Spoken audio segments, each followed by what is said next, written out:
दंडोत प्रणाम. मायबाप हो. ब्रह्मदेवाची एक रात्र 1000 चतुर्युगाची आहे आणि दिवस देखील 1000 चतुर्युगाचा आहे. ज्यावेळेस रात्र होते त्यावेळेस सर्व जीव अव्यक्तात जातात आणि ज्यावेळेस दिवस होतो त्यावेळेस सर्व जीव व्यक्त होतात. म्हणून श्रीकृष्ण महाराज म्हणतात, अर्जुना, अव्यक्तात व्यक्त ये सर्वे प्रभवन्ते हरागमे.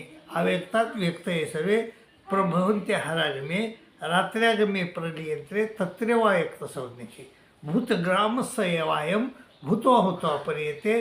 रात्र्यागमे वशे पार्थ प्रभवते हरागमे. म्हणजे रात्री अव्यक्तात जातात आणि दिवस त्याचा ब्रह्मदेवाचा निघाला की सगळे व्यक्त होतात. मायबाप हो, लाईक करा, शेअर करा.